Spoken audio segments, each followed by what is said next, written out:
لا دنگ الجمن هيا كيو دنگ ناوين كاك سوراني دنگ وين هاشتاج كرمك كيو اكشن تدس فيك بلا خلق دنگی تاب بیسن پشته هنگی دنگم بیسن حتی صبی دنگم بیسن حتی هشت برای دنگ خورده کی جیبه یکی لا تمام بانیتان باش بینرانی عزیز لا سوشال میدیا روداو لا فیسبوک روداو لا فیسبوک رادیو روداو بیسرانی عزیز من لا رادیو روداو لا هر شویک بن لا هر کویک بن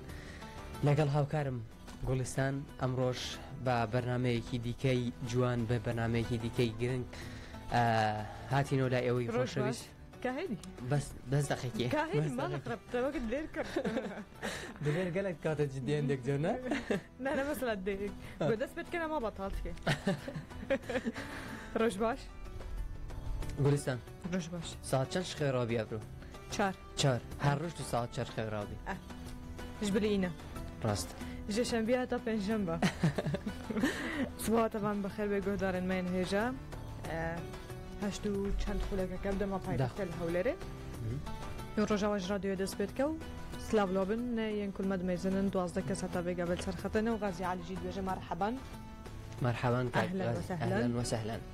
تفضل وخشيدي كم بحسب مجرب كنت براس چه خشيدي زاني قرانيا كي لسات خشيدي برا خشيدي بس كرياونا دنگي شمشم شمشم كي ديت شكي وصاد دنگي خرخاله كي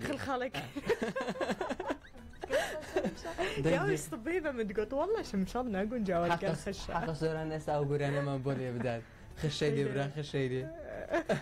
عزيزي كاشمر لبقرة أما ما ذاتك هي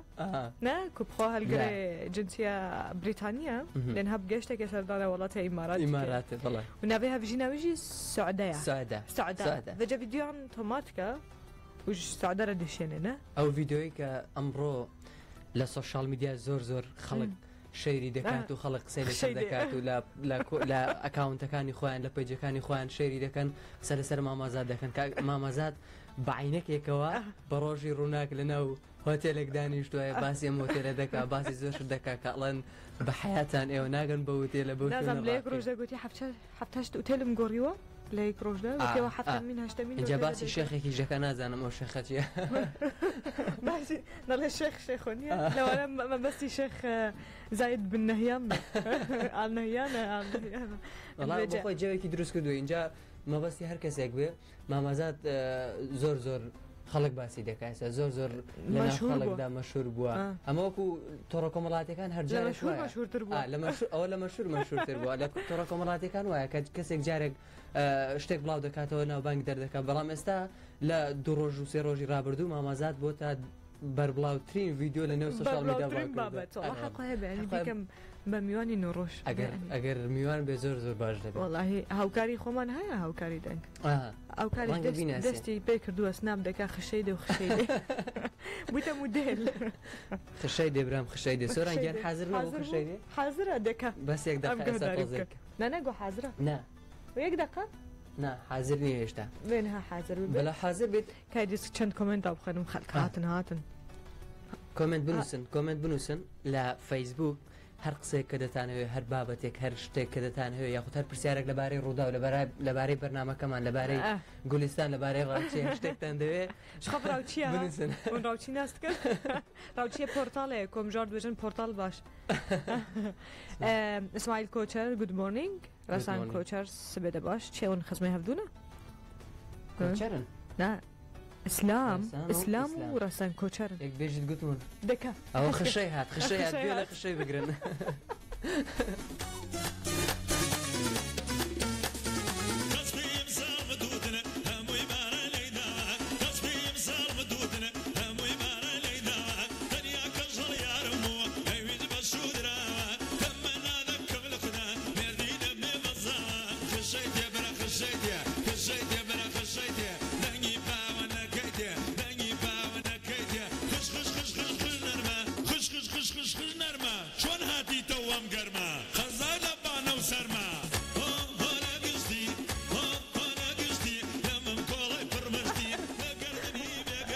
عزيز زي خشيدي براسي خشياد هرچند كاتكي زوا بياني زوا ڕەنگە ئەندێک کەسێشتا گوێمان لێ بگرێ بەم سەوتە بڵێ عاجە بڵێ ناخۆشە بەڵام بەڕاستی کێ خۆشە بەڕاستی ئەگەر دڵتەنگ بی ئەگەر بێزار بی ئەگەر کێشەیەکی بچووکت هەبێت لەم گۆرانێ بێ بڵێ خشەی دێتر تاوە مامازاتت لەبیر بێ عینەکێکیش لە چاو بکە بڕۆ لەناو ژوورێک مۆزای مامازاتی بەسەر هات خشەی دێ خشەی دێ گولستان باسی کایدیمە کەسەکە بستانە نەکاربن کۆمنتان بخوێنن بەریم ئەبێ بێ نابێ لە نژرێ دەمژمێرە دووەمرە تەمام بەشایەکەمین سەر خشەی دێ بەزات مسلم دوێژێ ڕۆژ باش سۆران کوردش نها دلێر الڤر باوێ کچێکی قەحەری بە عادز بە نویسان دێ بەس لاو لە گولستان بەس لاو لە گولستان جا دلێر الڤر باوێ کۆمنتێک شخۆن نویسان بەس لاو لە دلێر کاک سۆران ئەمیش گلەی مێوەکو دلێر ئەبا علی حوسێن نویسان دیە بۆنجور گود مۆرنینگ صباح الخير صباح بخير بەیانی باش سبێدە باش گوتن مۆگن سا بخير صوب بخير صوب بخير ونا هاورامی و فارسی بخير هات هەروش ئەم دێ بەحسکە بەیانیتان باش عزیزان محەممەد قادر سەنگەر سادی بەیت باش سلام کۆچە هەلا خش بەیان هەمووتان باش فانەکانمان لە تۆڕی کۆمەڵاتی فەیسبوک و بیسەرانیشمان سڵاوڕێزیێستانە گۆداری بکەن بەس تۆزێک بەس کۆپلەیەکی کەم کۆپلەیەکی کەمان بۆ لە دوێنەکی دەمان دە کەسی سا گوێ لێ نەبووە ئەرێ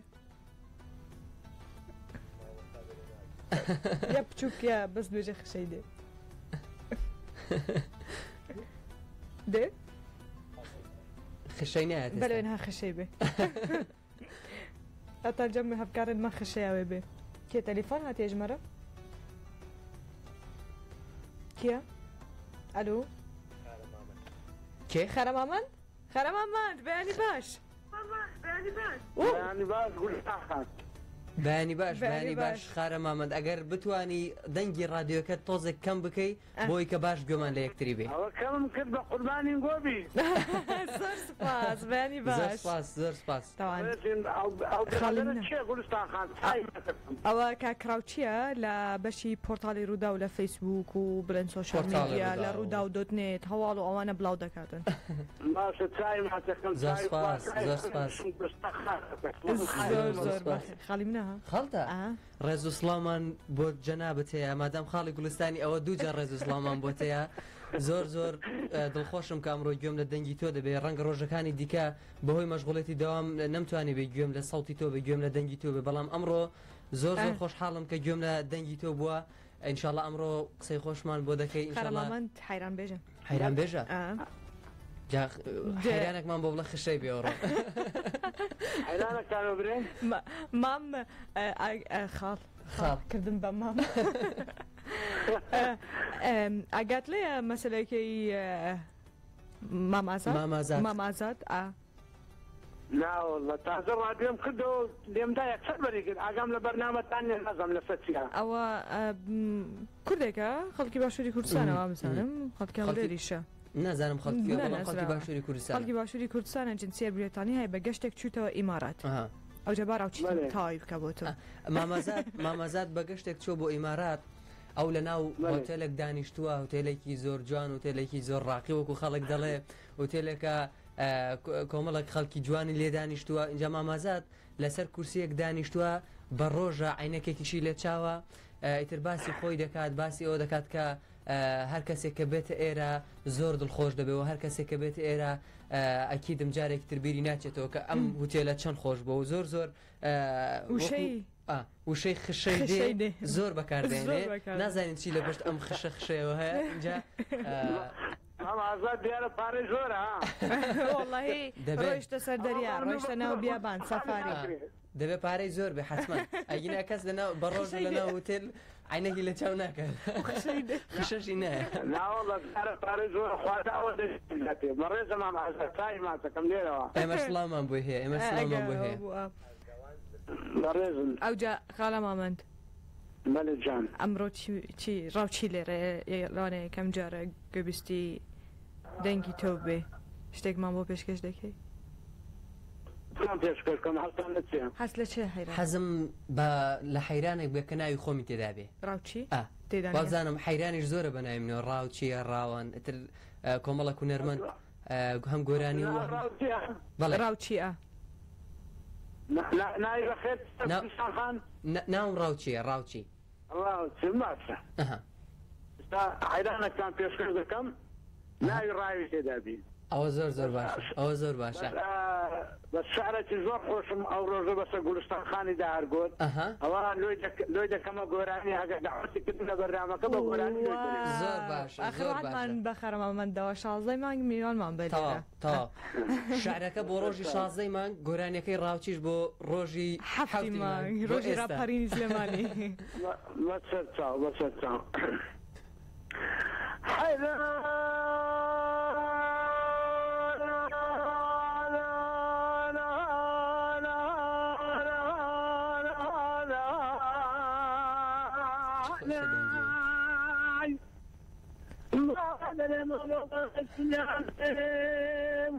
نازانم بەقاتێت دستان و کاکەڕاتی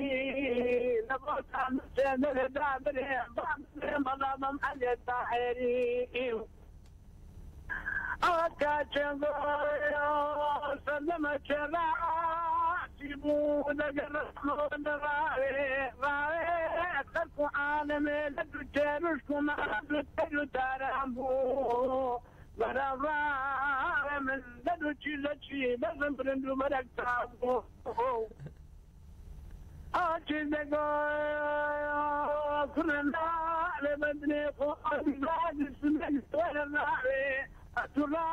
لێ خۆدرێقا ئیبرانیا بەنی کردە سەر و ئۆمەراوێ ئێو ئەمنۆ تو خۆم دەکەمە بۆ ڕەچی ناسێک بمگرا و لۆخۆ لێ منێ بە منند و تەلاوێ ئێو برنج و چەلاوێ دەدەم گەڕە بیمارێ بابت ئاوەداندی ئەمن چاوێتون پیانێ عەزەمێ و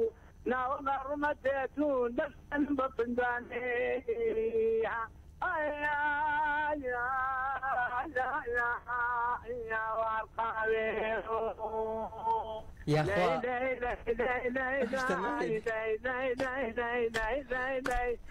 كرامك خياران أواي توداري واليا لدنيا تنداري تكاسم بدنيا سبعي ورا ماري ما تسمع لمارينيا باب مدستا وليري تاجي شمنا تازيا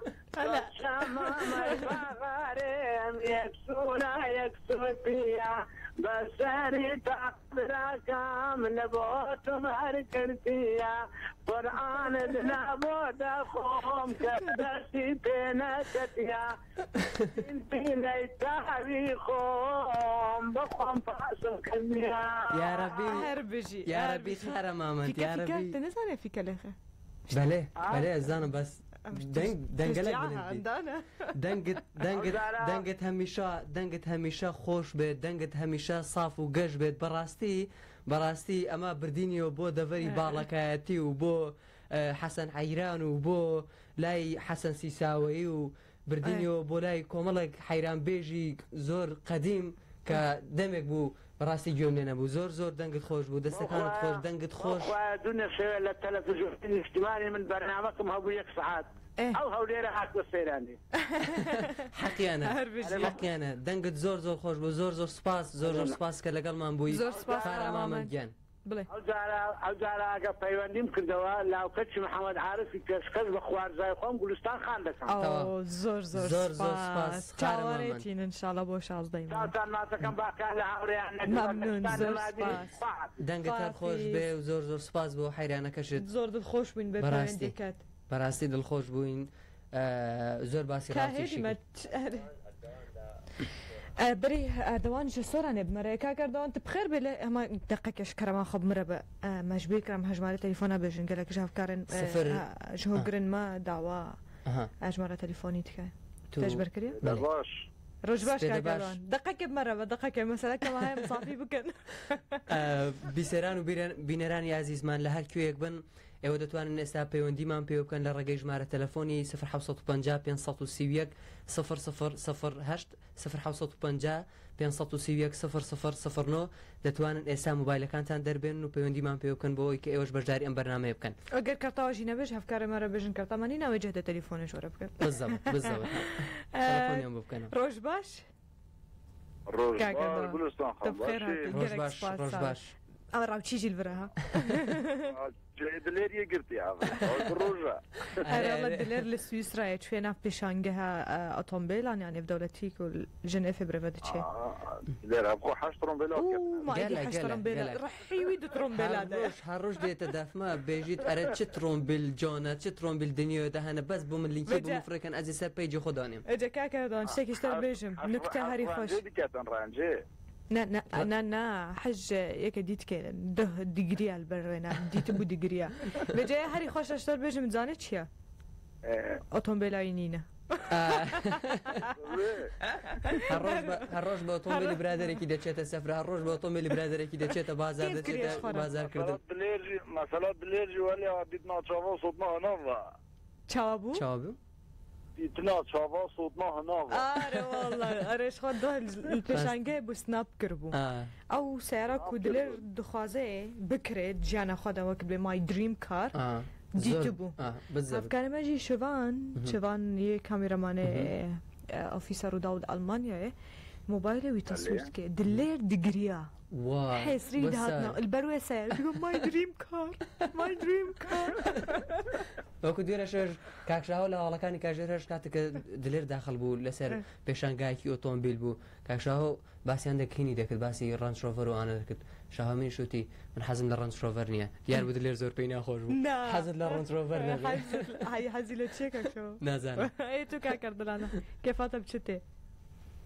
والله بيجم كيفهم بشتين كيفهم زيادة سعر أمريكي تتن دوج وشارجر أو تشتاننا خوش موظف حكومة إمام مصطفى بله تازه على الريدة دش ما دوامه وروش شوايا ساقا شوايا الجمعة كشو هو خد كشو هو أبرو فينك ها عورة راستوي عورو تافك بهم بيجي تفاهية كردستان وتافك عورة أو مثلا خش شيء شلون هذا تذكر موضوع أو خشيدة كاكا خشيدة لا تو بس بلا خشيدة طاو واري سعري بمستلف ليدا خش ده يعني خش خيرة خش دنجي إما بو يعني خش دنجي راديو كد بو خشيدة هاد أنا خشين قوي الراديو هنا أنت نبيستيا تما سلامة مازات نبيستيا نبي دلير ليرانية اجاوز بدليريا خشيدة بلا دلير لبيشانغاي بيجي لو خشي اما بجا بزانا تشني قرانا بيت أرى والله نادر أبش بتشو مطلع خشا صاحبي عينك أرى باشه هر طاق ودي شلادات قالك سپاس بوتا ممنون سپاس بو تلفوناتا و سپاس بو پیوندیتا بیا روزك خوش و سرکفتن ده کار خودم دبستانه ده ليه خشيدة ونداني تينا نابر ونداني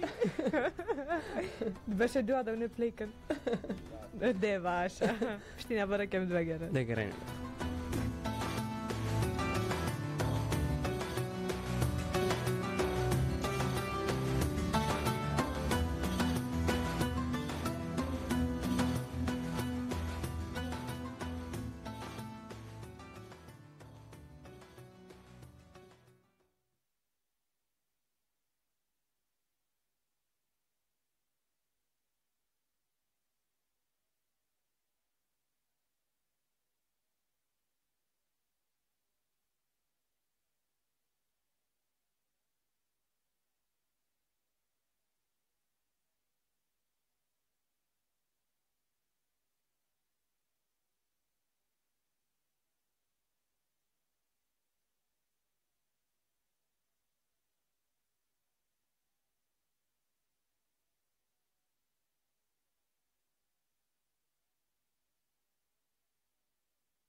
بە تایبەتی کۆ ببێتەوە.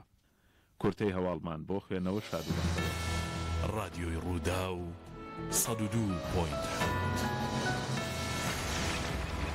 لە رادیۆ ڕوودا و دەنگەکان خێراتر دەگەن. رادیۆ ڕوودا و 102.7. ئێستا لە پیجی فەیسبووکی ڕوودا و بینەری بەرنامە ڕاستەوخۆکانی رادیۆ ڕوودا بە کۆمنتێک سەرنجی خۆت بخەڕوو. رادیۆ ڕوودا و 102.7 102.9 ڕوودا و بەردەوام نوێبوونەوە. رادیۆ ڕوودا و 102.7.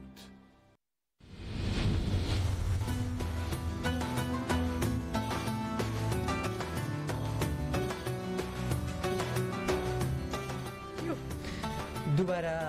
سڵاوتان لەبێت بیسەرانی عزیز لە هەر شوێنێک و لە هەر جێگەیەک بن لەگەڵ گوڵستان لەگەڵتان بەردەوام دەبین. بڕگەیەکەمان باسی خشەخش بوو، بەڵام ئەم جارە باس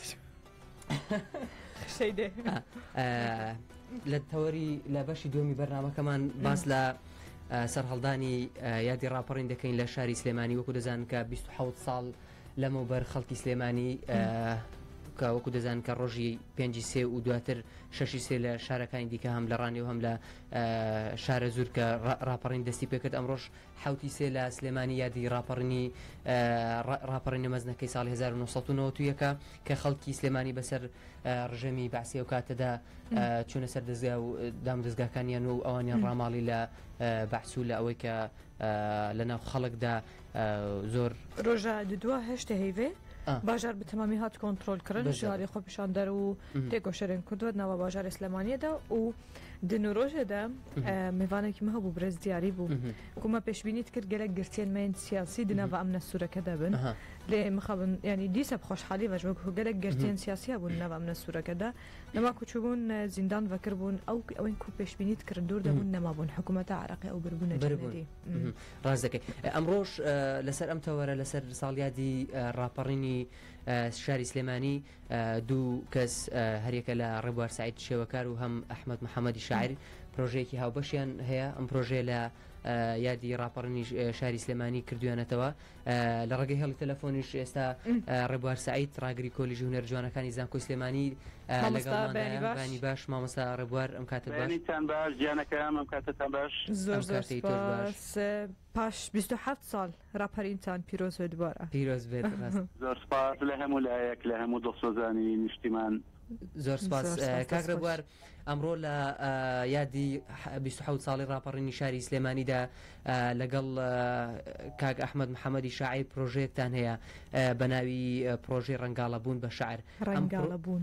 ڕەنگاڵەبوون بە شعر بۆمان باز بکە. ڕەنگاڵەبوون بە شعر یعنی چی و پرۆژەکە چییە؟ بە کاک ڕێبوار بۆمان باز بکات. حەزەکەم شتێ ڕاستکەمەوانێ لە ڕاستیە ئێمە ئەم یادە فێستیڤاڵێکە لە کۆلیژی هونەر بە مناسبەی 8 مارسەوە ڕۆژی مناسبەی 8 مارسەوە ئێمە ئەو یادەمان کردوێتەوانێ بەڵام هەموو یادەکان گەر هەر پەیوەستە بۆ مەئەسات و بۆ خەبات و بەو کارە ساتانەوانێکە لە ناو نیشتیمانی عەزیزە ڕۆیە. ئەم پرۆژەیە لە ڕاستیە پرۆژەی تقریبان ساڵێکە من لەگەڵ هاوڕێ عەزیزم کاک ئەحمەد محەممەدی شاعیر کە یەکێکە لە شاعیرە جوانوسەکان کە زۆری گۆرانی کوردەکان شاعری ئەم عەزیزەیە بیرمان لەوە کردوانەیە کە پرۆژەیەک بکەین من تابلۆ بکێشم ئەو تابلۆکان بێنێتە دەنگ ئەو تابلۆکان بکە بە شعر دوایی گۆرانی بێژێک یا مۆسیقیەک بیکات بە مۆسیقا بیکات بە گۆرانی دوایی بکرێتە کلیپ دوایی بکرێتە لێکۆ ینی تۆ سەرەتا لە ڕەنگەوانێ لە دنیای ڕەنگەوانێ لە دنیای هاوکاریەوانێ دواتر بە شعر و دواتر بە میوزیک. بەڵێ وەکو جەنابەت ئاماژەت پێکرد سەرەتا ئێوە وێنەکان عرض دەکەن و دواتر ئەوەیە کە لە ڕێگەی شعرەوە ئەم وێنانە وەسف دەکەن و دواتر لە ڕێگەی میوزیکەوە وێنەکان دەناسێن و هەرسێکیان تێکاڵ دەکەن بە یەکەوە. بەڵێ ینی بڵێن چۆن ئێمە ئەتوانین توانەکانی یەک هێز بین بە یەک بۆ خۆڵقاندنی شتێک کە هی بەشێکی من بێ بەشێکی تۆ بێ لە دنیای ئەمڕۆیە کە بە تایبەت ینی لەم 1-2 ساڵەیە بڵێن قەیران ڕۆحی ئینسانی کوردی داگیر کردووە ئایا فەزایەک ماوە ماڵێک ماوە بۆ ئارامی ئینسانی کورد ئەتوانێت لەکوێ ئارام بێتەوە بەڕای هەردووکمان وتمان هونەر ئەدەب ڕەنگە و پەناگایە بێ کە ئینسان بتوانێت قسەکانی خۆی تیا بکات دەردەدڵەکانی خۆی تیا بکە خۆشەویستیەکانی خۆی تیا نمایش کات بۆیە ئەم دوو هێزە پێکەوانێ ینی بڵێن ئەگەر تابلۆکان نەبوونایە ئەو 30 پارچە شعرە نەدەخڵقا ئەگەر ئەویش نەبووایە ئەو 30 تابلۆیە نەدەخڵقا کە دەکرێت بینێ ببێتە 30 پارچە گۆرانی لە دەمی ئینسانەکانی ئێمە و گەنجەکان بڵێنەوە ئەمە بڵێن ئەو فەلسەفەی ئیشکردنەکەیە کە ئەو دوولایەنە هێزێن بەیە کە ئەتوانن کار بکەن لەسەرەوەی کە بەردەوام لە پرۆژەی و کاری هونەریە کارابن مامۆستا ڕێبوار ڕەنگاڵە بوون یعنی چی ڕەنگاڵە بوون یعنی خۆی ڕەنگاڵە لە ڕاستیە باڵندەیەکە کە پەڕەکانی هەمووی ڕەنگە من ئەوەم خواستووە وەکو ئەوەی بڵێن تەلوینکردنی شعر ئەمە بڵێن پرۆژەکە بڵێن بەو شێوەیە تێکەڵکردنی هەناسەی شعرە بە ڕەنگ و ڕەنگکردنی وشەیە بە پالێتی ڕەنگ کە لە ماوەی کارکردنە ئەم ئاڵوگۆڕە دەکرێت یعنی تۆ چۆن شعرێک ڕەنگەکەی چۆن شعرێک ئەتوانێت تابلۆیەک هێزی پێدا ئەم بڵێن بەخشین و وەرگرتنەیە لە نێوانی شعرە لە نێوانی وشەیە لە نێوانی ڕەنگە کە من وەکو تابلۆینەکەم زۆر باشە کاکرە بوار ئەمە ئەو تابلۆانەیە کە ئێوە باستان کرد ئایا ڕنگدانەوەی بە ڕاپەڕینەوە دەبێت یاخود ئەو بەشێک لەو تابلوانە وەکو عەرزم کردی ڕەنگە ڕەبتی بە ڕاپەڕینەوە وەکو تایبەت نەبێت بەڵام تۆ ئینسانی بەکەوتە هەیە بەرامبەر هەر چ کەساتێکی ئەو خەمانەی کە هەیە ئێمە هەفتەی پێشوو تقریبا دە ڕۆژێ لەوە پێش پرۆژێکی کەمان هەبوو بە ناوی ئەفرین نیشتیمانی بەخودان کە من تقریبا 35 تابلۆم کێشا بوو بەرامبەر بەرامبەر ئەو مەئەساتە بەڵام ئێستا ئەمە فەزایەکی کەیە فەزایەکی دنیای شعری و دنیای ڕۆمانسیەت و ئەو دنیایی کە زۆر کات ئێمە ئەبێتە پەناگایەک بۆ ئارامبوونەوەمان کاکرە بۆر ئەو کاتە باسی ئەومان کرد باسی پێشانگەی ئەفرینمان کرد لە نۆڕۆژی ڕووداودەوە نییە ڕاستەکەی بەڵێ وابوو دەرەنجامەکەی چی بوو ینی بەگشتی چۆن بەڕێوە چونکو نۆرمال ئێمە عادەتەن باسی دەکەین کە پیشانگەیەک دەکرێتەوە بۆ ئەوەی خەڵکاکەدارێت بەڵام دواتر کاردانەوەی هەبێ بەڵام دواتر حەزی کوردە بەڵێ بەرخورتی زۆر باش بوو لەسەر واڵەکەی من فەیسبووکەکە هەموو ئەو کەناڵانەی کە چاپێکەوتنیان کردووە و چونکە ئەو چرکە ساتانەی کە نیشتیمان یا بڵێن ئینسان بەرە و تەنگەژەیەکە ڕوا کاری هونەر هاتنە دەنگە من خۆشم لە هونەرمەندانم کە پێم خۆشە لەو چرکە ساتانە بێمە دەنگ نەکەوەی کە ینی لەگەڵ ئەو حەماسە کۆمەڵایەتیە هونەر ئەتوانێت دەنگی چی بێت سیاست قسەی خۆی هەیە کۆمەلگا قسەی خۆی هەیە ئایا ئەدەب هونەر ئەتوانێت بەرخوردی چی بێت چونکە سبەی ڕۆژێمەوەمان دیر نەچێت کە لە ناو مێژووی خەباتی کووردا کاتێن تەماشای کاری هونەریەکەی ئایا خەباتی چەکداری کورد چەند کاری هونەری بەخشی بە هونەری کوردی کە ئێمە ئەمڕۆ بتوانین وەکو شوێنێک و سنتەرێکی لێکۆڵینەوە خوێندکارەکەمان ماستەر و دکتۆرا بکەن لەسەر ئەو بڵێن ئەنجامانەی کە هونەر لە بەرخوردی خەباتە بەخشیوێتی یا لە بەرخوردی غەدرا بەخشیوێتی یا لە بەرخوردی جەندەرا بەخشیوێتی پێم وایە گرنگی ئەو کارانە لەوایە کە ئەمێنێت ئەبێتە سەرچاوەیەک و هەمیش ئەوەمان بیر نەچێ ئێمە گەنجەکانمان ئەتوانین لە ڕێگەی ئەو کارانەوانەیە هێزێکیان پێدەین یاخود بڵێن پەیوەستیان کەین بەو قەزیانەی کە قەزەی نیشتیمانی گەورن قەزەی ئینسانی گەورن ژینگەیی گەورن ئەمە بەشێکە لەو پێم وایە لەو پرنسیبە کە زەرورە ئێمە کاری لەسەر بکەین زیاتر لە هەر میلەتێکی باش کاکرە بوار ئەگەر پرسیارێکی دیکەت لێ بکەم ئایا هەتا چەند شێوەکار یاخود شاعیر یاخود هەر میوزیکزانێک کە بیهەوێت پرۆژەیەکی بێ لەم سەردەمەی ئێستادا لەم کاتی ئێستادا کە بێگومان بارودۆخی دارایی ڕەنگە باش نەبێ بێگومان ڕەنگە بارودۆخی خەڵک باش نەبێ خەڵک بێورە بێ بەڵام ئایا تا چەند ئەم کارانی ئێوە یاخود تا چەند ئەم کارانی ئێوە دەتوانێت زیاتر زاڵ بێ بەسەر ئەم دۆخەدا بۆی تا چەند دەتوانین خۆ بگونجێنن لەگەڵ بارودۆخەکەدا چۆن لە شاخە هەرموو سەردەمێک پاڵەوانی خۆی هەیە لە سەردەمی قەیرانیشە پاڵەوانی خۆی هەیە پاڵەوانێتی ئەوە نییە لەو سەردەمانەی کە هەموو شتێ ئۆکەیە ژیان ئارامە پارە زۆرە تۆ کاری داهێنان بکەیت کاری داهێنان لەو سەردەمە قەیرانانە بەشێکە لەو ئازایەتیە بەشێکە لەو ڕۆئایە بەشێکە لەو خۆشەویستیەی کە تێم وایە هەر داهێنەرێک کە توانێت کاری تیا بکە سەردەمی قەیران ئینسان ناتوانێت مەتریاڵەکان بگوڕێ مەسەل بۆ نمونە من لەوەی ئەفرینە لەسەر سۆشیال میدیایی شەکەم بە دیجیتاڵی شەکەم گرنگیاندنی پەیامەت ئەمڕۆ دنیای هونەر بۆتە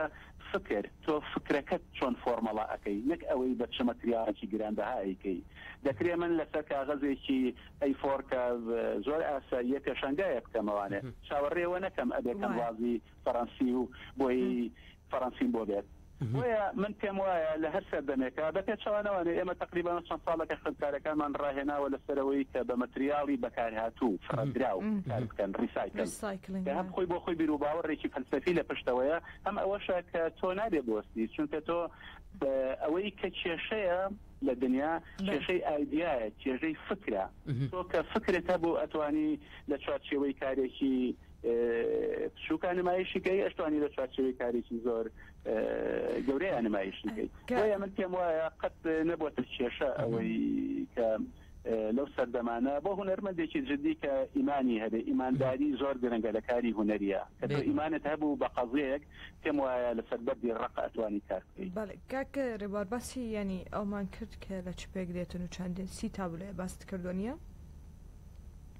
بەڵێ سی تابلۆیە کە بێ ئەمڕۆ نمایش دەکرێت 8 مارسە لە ڕاستیاوەی 8 مارسینە بە ئەکریلی کراوە ینی هیچی دیجیتاڵی نیە سی ئیشە قیاسەکانی 50 بە 7 بە مەتر هەمووی بەهینە بە ئەکریلیک ئەنجام درراوە لەسەر کەنڤاس. کاکرە بوارە گەر باسێکی وێنەکان بکە ئەو وێنانەی کە ئەو سیوێنێک کە باسی دەکەی ئەگەر تۆزە گزارشتیان لە بکەی هەندێک وێنە بێنیتە بەر چاوی بیسەران و هەم بینەرانی شێستا دەمان بێنن باسێکی ئەم تالوانە بکەی کە ئەمڕۆ لە ڕاستیە من کارەکان فیگەرەتیفە بڵێن حزوری فیگەر لە ناو کارەکانە ئامادەیی هەیە کارەکانی من بە شێوەیەکی گشتی هەتا باسی کارە ساتەکانی شەکەم بە پڕڕنگی باسییانەکەم من ئیماندارم بەوەی کە ژیان ئەگەر چەند پاڵ بێ دەکرێت ئێمە لە ڕێگەی ڕەنگەوانێ لە ڕێگەی ئیمانداریمان بەو پاسەنگە ژیانەوانێ بتوانین ڕایگرین کارەکان ڕنگ زاڵە بە شێوەیەکی گشتی بەسەر کارەکانە ئەو ڕەنگیەی کە لە ناو جلوبەرگی ژنانی کورد لە ناو فەرش و چنینی دەزڕەنجینی ئینسانی کورد ئەمانە بە شێوەیەکی گشتی زاڵە بەسەر کارەکانە بە شێوەیەکی ئامیش کارەکان پەیوەندی دوو ئینسانە لە فۆرمی جیاوازە لە حاڵەتی جیاوازە کە لە ڕێگەی شاعرەکانەوانێ شەرحی حاڵی بڵێن تابلۆکان کراوە لە ئەحمەد محەممەدی شاعرەوە. کێرێک باشە ساعت چەند وێ برەوێ بچێ کاکرێبوار؟ ساعت دەونی و لە ڕاستیە ئێمە ئەمڕۆ کۆمەڵێک چالاکیمانەیەکی لەوە ئەو کۆلیژ هونەرە جوانەکانی زانکۆی سلێمانی دەبێت دووهەم کارێکی چوار کاری فیلمی کورتە هی خوێندکارەکان بەشی فیلمسازی بەشی میوزیکیش کۆنسەرتێکیان ئامادە کردووە لەلایەن مامۆستا کۆمیکۆ کە خانوویەکی یابانی و مامۆستا لە کۆلیژی هونەر هەروە خوێندکارەکانیش کۆمەڵی کاری سیرامیکیان تایبەت بە 8 مارسەوانێک کە خۆم من دەستیان پێڵم ئامادە کردووە هەنێکیش لە مامۆستاکان کاری پەیکەر و کاری بڵێن شێوەکاریان نمایش کردووە بە شێوەیەکی گشتی ئەمە بڵێن ئەو یادەیە کە بۆ بەرزڕاگرتنی 8 مارس ڕێکمان خستووە بۆ ئەوەی کە ببێتە پردێک بۆ گەیاندنی خۆشەویستی و لێبوردەیی و هاوبەشی کردن میتوانەکانمان پێکەوە کە توانین بەڕاستی ئەمە ببێتە هێزێک بۆ یەک بۆ هاوبەشیکردنی بڵێن ئەو شەبەنجی ئومێدەی کە ئەمڕۆ خەریکە مەحسەبێتوانێت کە خەریکە کەمە بێتوانێت لە ناومانە. زۆر باشە کاکرە بوار ئەم پێشانگای یاخود ئەم کارێک ئێوە باستان کرد ئەمڕۆ لە کۆلێژی هونەرجوانەکانی زانکۆی سلێمانی تابلۆکان نمایش دەکرێن و دواتر ئایا ڕۆژانی داهاتوو نیازتان وایە کە لە شوێنی دیکە یاخود کار و چالاکی دیکە هەمان ئەم کاری خۆتان لە شوێنی دیکەش کار و چالاکیانتان پێشکەش بکەن؟ بەڵێ تخواوم بیست و هەر لەگەڵ پێشانگاکە کە حەدی شاعریەت شاعرەکانە خوێنێتەوەنی کۆڕێکی شاعریش ڕێکەخێ لە ڕاستیە احتیمالە بیهێنین هەولێر هەردوو پێشانگاکە هەمەوەی حەفرین و هەم ئەم پێشانگایش بەڵام ڕەنگە بکەوێتە دوایی نەورۆزەوانی لەبەرەوەی کە ئیتر ئەسڵە دەست پێکات لە پلانی ئەوەین کە بۆ دوای نەورۆز هەردوو پێشانگاکە بهێنین بۆ شاری ئازیزی هەولێر. زۆر زۆر باشە کاکرێبوار سعید ڕاگری کۆلیژی هونەرە جوانەکانی زانکۆی سلێمانی زۆر زۆر سپاس کە لە ڕێگەی هێڵی تەلەفۆن و لەگەڵمان بووی سپاس بۆی کە هەنێ زانیاریت لەبارەی کار و چالێکیانتان لە بەناوی ڕەنگاڵەبوونەوە بە بیسەران و بەبینەرانی ڕووداودا گەلێک سپاس کە لەگەڵمان بوو. گەلێک سپاس کا خودێکی هەژمارەی تەلیفۆنا ببیزن دیوان چەند خولێکەنداوی دەبێکی کەسێک هەبێ حەز بکە بەژاری بکە.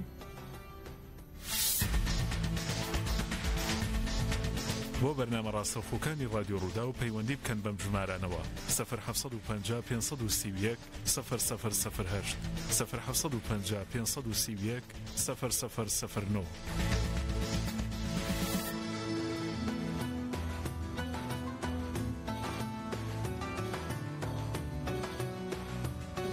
خشەی هاتە خشەی هاتەوە ئینشاڵڵا هات ئینشاڵڵا ژەولەرم نەگۆ گەر يعني دلر گرم نکربو ایرانه نورمال دلر تلی وام تلفن گرم که من تدید تلفن بجه تو نه بجه حتی دمک به بده شد بجه تو بجه دلر بجه وقت به تو یعنی گرم بو که انشالله بیانی باش که انشالله ولی هولی رو گلستان خان کاغراوتی زاس آره کاغراوتی و مسئله خشی دیتی ام سوشال میدیا بکار ناییم نازانم یعنی چه که انشالله بعد بجمع دو روزه مامەکەی ناوی ماما ئازادە خۆی خەڵکی باشووری کوردستانە بەڵام نیشتەجەی و جنسیای هەڵگری جنسیەی ڕێگەزنامەی وڵاتی بریتانیایە سەفەرێکی دووبەی کردووە دیارە خانمەکەی لەگەڵی نییە ناوی سعودەیە ئەوجە ڤیدیۆ تەسویر دەکا بە مۆبایلەکەی خۆی و عینەکێکی شلەچای کردووە لەناو ئوتێلێکی 5 ئەستێرەدایە و عینەکێکی ڕەشی پۆلیسی لە پێش چاویە دەڵێ سۆدا خشەی دێ خشەی دێ و تێلە خشەی دێ و ئەوجا ئەوها هەر قسەیەک و خشەی دێ قسەیەک و خشەی دێ بوویتە بە مودەل ئێستا جەوی زۆر زۆر خۆشە لە ناو تێلێک دانیشتووە دیارەکە شەوایەکی خۆشە وەڵامانەیە لەسەر یوتیوب بیدۆزیەوە نەن هەر لێ هەر بنووسە مامازات ئەگەر لە یوتیوبەوەی بکەم لە یوتیوب تاقیبی بکەم زانم ئینشاڵڵا بیبینەوە ئێوارەکەت ئینشاءڵڵا ئەو بوو مەسەلەکەی خشەی دێ و گوڵستان خان کاغراوتی یعنی عقیوایە بەرنامەی تایبەت بکەن یا یعنی پرۆگرامێک تایبەت بکەن بۆ پاکەرەوانەی شارەوانی بەجددی ئەگەر بەیانیان ینی زوو بێتە دەرەوە بە سیارە ئەو حاویەی زبریان تەنەکەی خۆڵەکە ینی هەتا لە کۆڵانی خۆت دەردەچی دێ سەرجادەی ڕئیسیان سەرشەقام لەوانەیە دەعاوی لا ببەی دێ لە شوێنەکانی خۆیان نامێنن ئەوانەی لە ناو سیارەی دەخاتە ناو سیارەکە و ناکاتەوە سەر ڕەسیفەکەیان شوێنی خۆی ناو کۆڵانەکە بەجێی دێلی زۆر ئەو ڕووبەیانی زوو هەستان بە تەمای ئیسکان بوون بچمنانی بخۆمیان تاگەی لە کۆڵانی خۆمان دەرچیم گەیشتمە سەر زادەی ڕئیسی لەوانەیە 5-6 تەنەکەی خۆڵەکەم لادا زۆر ناخۆش بووە جددی تااقەتی ڕاستە کاک شاڵاو ئێمە باوەڕکە منیش بۆ خۆم بەرچاوم کەوتۆ ینی بەیانیان کە دێتەرەوە لە ماڵەوە یاخود عادەتەن ئەوان کە شەوان درەنگ دێن زبل و خاشاکی بەردەرگای ماڵەکان کۆ دەکەنەوە بەڵام ئەوەی کاک شاڵاو باسی دەکا بزەبت وایە ینی زۆر جار کە دەبینی ئەو تەنەکەی کە لەبەر دەرگادانراوە دەچێت لە گەڕەکەی یاخود لەبەر دەرگای ماڵێکی دیکە دەیدۆزیەوە یان هەندێک جار کارمەندەکان بەداخەوە هیوادارم ئەمە بنبڕ بکرێت بەڵام هەندێک جار کارمەندەکان دایانشکێنن ئەم تەنەکەی خۆڵانە دایانشکێنن وەکو جاران نەماوە کاگراوتی جاران تەنەکەی زیاتر تەنەکەی ڕوون بوو پلێت بوو ینی ئەوەی ئێستا هەموو پلاستیکێت دوجارانی بەقەیمی فڕی دەدەشێ ڕاستە دەستخۆش کاک شاڵۆ ئێمە هەوڵ دەدەین ئینشاڵڵا بەرنامەیەک لەسەر ئەم دەستخۆش شۆکێمان لەگەڵدا کاک علی حسێن ji کەرکووکێ بمەرەیە بەیانی باش بانی باش کاک علی حسێن کەرکووکێ بخۆ بمەرەی کاک علی والله دوێنێ لە هەولێرە بووم دوێنێ تەلەفۆنم کرد و ویستم باشداری بکەم ڕاستە کۆمنتیش نووسی بوو ینی ئێستا لە ڕێگەی خۆ ئێستا لە ڕێگانی کاک علی والله ئێستا لە ڕاوەستاوم ئەینەن هەرناو سیارەمە دایرەم هەیە هیچ خشەی دێ لای تۆیان نا والله خشەی دێتەوە کاکانی پاشەمان ئازاد بە وەفایە خێزانی لە بیر نەکردی دەڵێ هەر دەدبم ڕۆژێک دەدبم سادەخان دەڵێ ئەرێ والله بە وەفایە ڕاستی ئاخری لەو دوو تێلە پێیان ئەستێرە لۆ خۆشەوی بڵێ وڵی لە دەدبم ڤیدیۆکەت زۆر بینیوە لە تۆڕە کۆمەڵاتەکان بڵاو کراوەتەوە خەڵک چۆن قسە لەسەر کردەوە کە تۆ بینی بێت لە فەیسبوک خەڵک چۆن باسی دەکات کۆمنتێکی پێکەنی ناوی ئەگەر لە بیرت بێت وەک کابرا لاتۆیڵە مەعقول چیە معقول چی جوانە هەرجارە بابەتێک ناڵێ هیچ بێ ئیش نامینی لە سۆشال میدیا گەرمە بەجددی هەرجارە و بابەتێک ویستم تەلەفۆنشم کرد بەس وەکەڵی کاتەکەی تەواو بوو ڕازەکەم تا بڕێ گوتی تا باڵانسەکەت کۆتایی لە بوو کاتە نۆرمال ئەو هەژمارەکەی خۆت بنووسە لە کۆنتڕۆل ئەوان پەیوەندیت پێوە دەکەن والله نەمزانیە ئەوە بۆ جاری داهاتوو هەر بینێران دەست خۆش دەم خۆشە شارێک بە بۆنەی ئەوڕۆی واللهی کاتمان تەواو کاک عەلی بە کورتی ئەگەر بە کورتی بۆمان بڵێ ڕۆژی خۆشی و پێکەنین داوەتە هەیت ڕۆژێکی بەقەدر و قیمەتە جەژنی سەربەسی و دەمی ئازادیە کاتی ئایشی نۆش و شایی و شادیە بەرگی ڕەشی تر لە بەرمان دادڕا بەندەکی دیلی و ئەسارەت هەڵبڕا سەر بڵێندی چونکەوا ئاڵاکەمان هەڵکراوە گەیە تەشتی ئاسمان بەرچەمی سوورستی و سەوزی ئەمە شادیهێنە لابەری دەرد و خەمە سوورەکەی یانی ئەوەی بێتە بنم خوێن دەبێ بڕێژێنێ بۆ پاراستنم یەکە ینی کەسێکە ڕوستی هیچ شتێک نەیکرد بێ مات و کپی تۆزەکەی جێنێتە بەرچاو وڵات ئەو دەمەی فەسڵی بەهار و جوانی هات تشکی ڕۆژی کورد لە ژێری هەوری تیا هاتە دەر ئەنگاوتی والوتی تیا دوو گوڵی گەنج دەڵێ هەر کشت و کاڵ زوو بکەن مشتی بکەن ئەمبار و ساڵ پێت دەڵێ نوکی قەڵەم زۆر لە شیر باشترە دەی پارێزی عەلەم دەستخۆش کاک عەلی حوسێن يكو على كردستان روجك روجا دي سفجر الكركوك بهلدان إن شاء الله للآمد المهابات خوجي أم بيسر بلندن كل باي تخته لهولره بلندول همو باجركي كردي وكردستاني وسر هلدانك بيروز بو كتبه هي كردستاني بخوفجرتو خشيدي